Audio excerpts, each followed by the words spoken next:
Hello, good morning class. I am Om Prakash Singh, your biology teacher, class 10th. Today's topic is ozone depression and global warming. आज हम दो topic पर discuss करेंगे।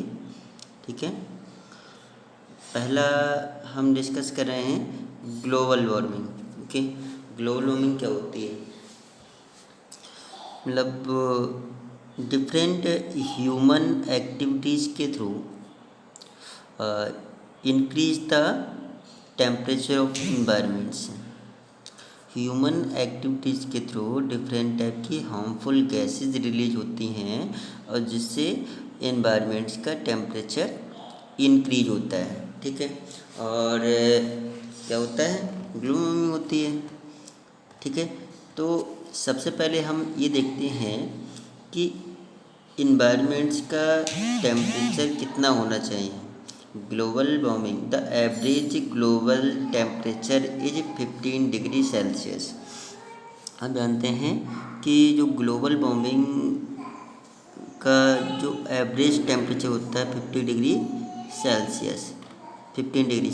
Okay, इससे अगर temperature environments का अगर ज़्यादा हो जाएगा, ज़्यादा होने लगता है तो ग्लोबल वार्मिंग स्टार्ट हो जाती है। तो अब मैंने क्या बताया कि the average global temperature is 15 degree Celsius.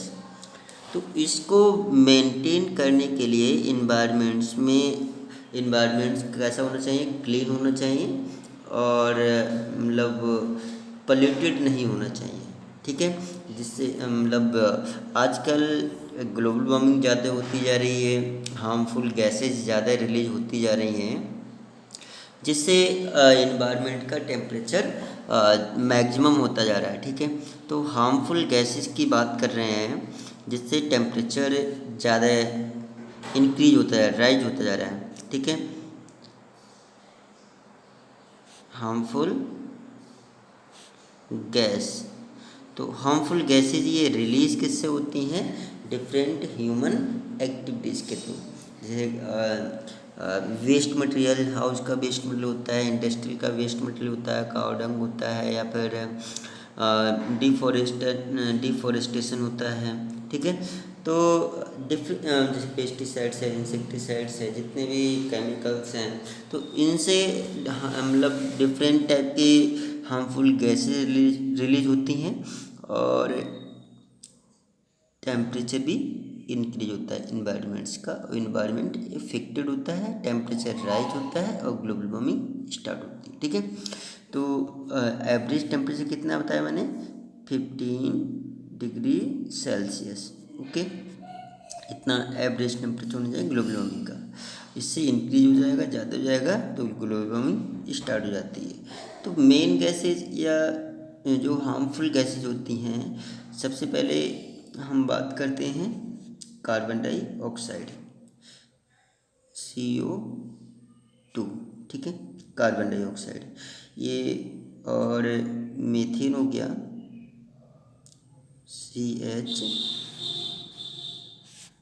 CH4 या मीथेन।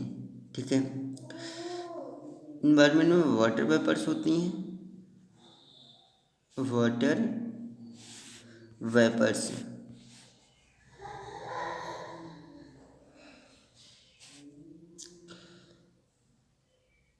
वाटर वेपर्स होती हैं। नाइट्रस ऑक्साइड होता है,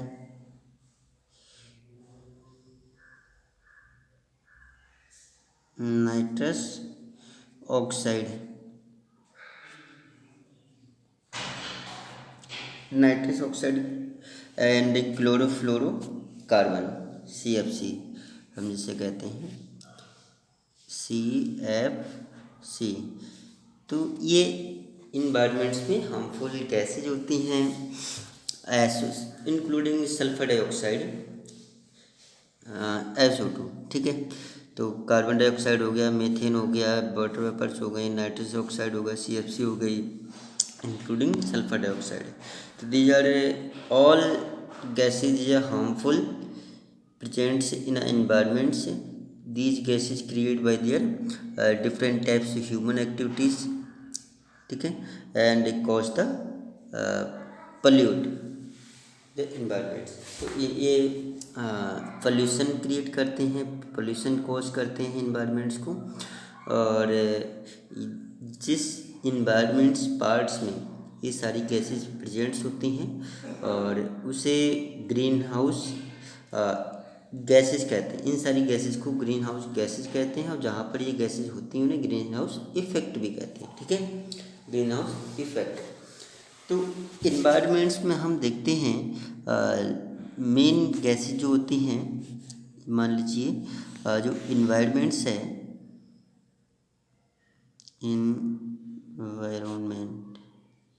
इन्वायरमेंट्स हैं, इन्वायरमेंट में मेन गैसेज होती हैं nitrogen, oxygen and carbon dioxide. Main gases की बात कर रहे हैं। 78% नाइट्रोजन होता है, ऑक्सीजन 21% होती है, और कार्बन डाइऑक्साइड 0.03% होती है। अनदर बहुत सारी गैसें होती हैं, nitrogen, carbon, sulphur, phosphorus, neon और क्रिप्टॉन। बहुत सारी गैसेज होती हैं जो ये कुछ लिविंग के लिए यूजफुल होती हैं, और ये जैसे ऑक्सीजन है, कार्बन डाइऑक्साइड है, नाइट्रोजन है, अगर ये नहीं होंगी तो इन बहुत सारी एक्टिविटीज़ परफॉर्म नहीं हो पाएंगी, बहुत सारी मेटाबॉलिक प्रोसेस लिविंग परफॉर्म नहीं कर पाते हैं, ठीक है। लेकिन इसमें हार्मफुल गैसेस भी आ जाती हैं। तो हार्मफुल गैसेस की बात कर रहे हैं, इसमें नाइट्रस ऑक्साइड N2O ये इन्वायरमेंट्स में होती है। This are harmful gas. तो ये ग्लोबल वार्मिंग को 6% इफेक्ट पहुंचाती है। जो N2O से ग्लोबल वार्मिंग इफेक्ट होती है 6%। क्लोरोफ्लोरोकार्बन CFC, ये इसका फुल फॉर्म भी आ जाता है, get the full form of chlorofluorocarbon CFC। तो ये इन्वायरमेंट्स को इफेक्ट पहुंचाती है 14%, ठीक है, 14%। एंड ऑल्सो मीथेन CH4, ठीक है, ये इफेक्ट पहुंचाती है इन्वायरमेंट्स को 20%, ओके। एंड सबसे मैक्सिमम इन्वायरमेंट को इफेक्ट पहुंचाती है, इन्वायरमेंट को ग्लोबल वार्मिंग कॉज करती है कार्बन डाइऑक्साइड, ठीक है। कार्बन डाइऑक्साइड 60% है। तो ये 60% इन्वायरमेंट्स को इफेक्ट पहुंचाती है, ग्लोबल वार्मिंग कॉज करने के लिए रिस्पॉन्सिबल होती है, ठीक है। तो ग्लोबल वार्मिंग हमने ये मेन गैसेस हैं इन्वायरमेंट्स की। ये कुछ अनदर हार्मफुल गैसेस भी होती हैं, और ये क्या हैं, हार्मफुल गैसेस हैं। तो इन गैसेस को भी क्या बोलते हैं, ग्रीन हाउस गैस भी कहते हैं, ग्रीन हाउस इफेक्ट भी, मतलब जहाँ पर ये गैसेज होती हैं उन्हें ग्रीन हाउस इफेक्ट कहते हैं। और ये सारी गैसेज इन्वायरमेंट्स को इफेक्ट करती हैं और ग्लोबल वार्मिंग कॉज करती हैं, ठीक है, क्रिएट करती हैं।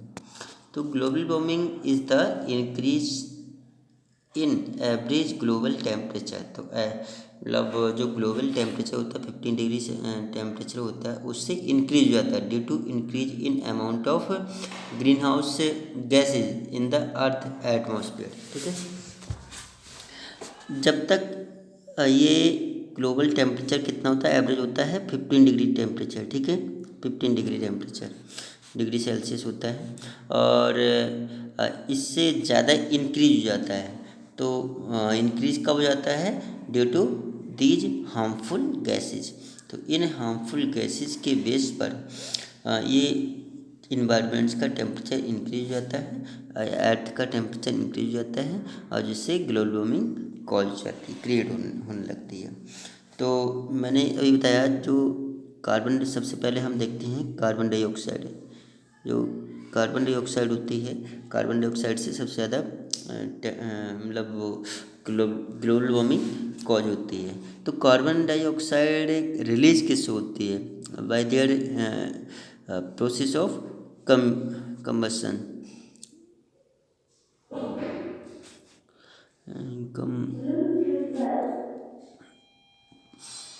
Combustion process. तो जो बर्निंग प्रोसेस होती है, इसमें हम देखते हैं कार्बन डाइऑक्साइड रिलीज होती है। इस प्रोसेस के थ्रू जो कार्बन डाइऑक्साइड होती है, ये रिलीज होती है, हीट रिलीज होती है, प्रोड्यूस होती है। तो हीट कैसे प्रोड्यूस होती है? जो जितने भी फॉसिल फ्यूल्स हैं, जैसे कोल है, पेट्रोल है, डीजल है, केरोसिन है, ठीक है।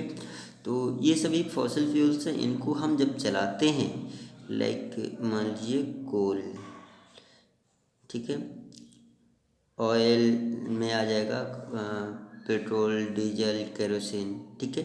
इनको जब हम जलाते हैं तो रिलीज क्या होता है? हीट रिलीज होता है।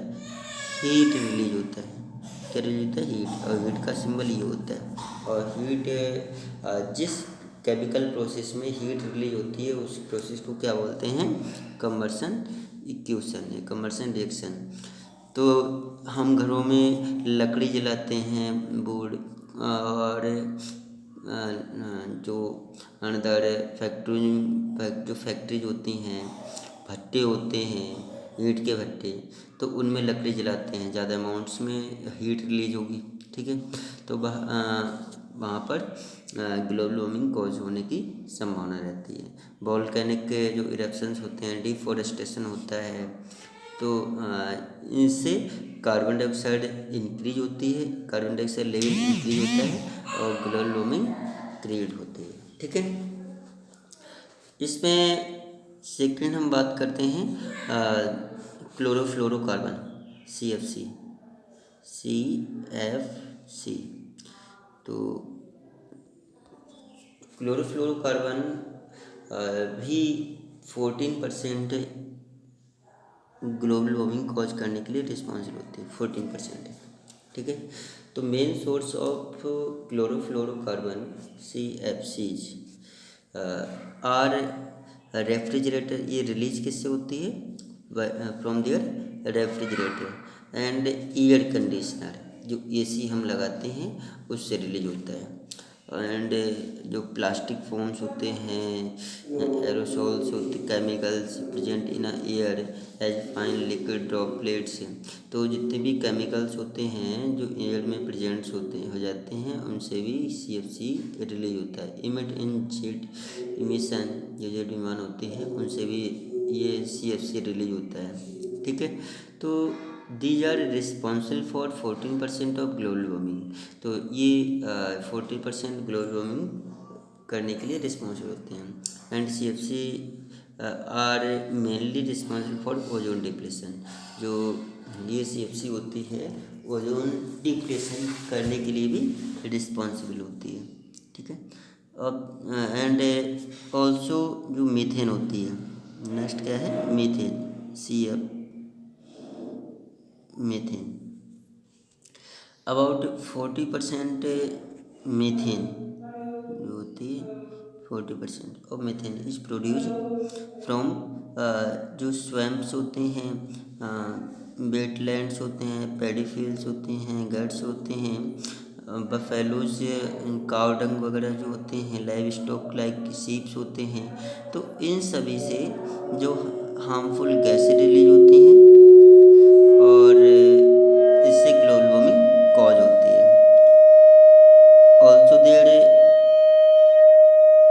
Nitrous oxide N2O, its main source are nylon produce. तो ये किससे रिलीज होता है? नायलॉन प्रोडक्ट से रिलीज होती हैं gases. And burning of coal को जलाते हैं तो उससे ये गैस रिलीज होती है और इनसे 6% ग्लोबल वार्मिंग कॉज होती है, ठीक है। तो ये हमने ग्लोबल वार्मिंग के बारे में बताया और कौन कौन सी गैसेज रिस्पॉन्सिबल होती हैं ग्लोबल वार्मिंग के लिए।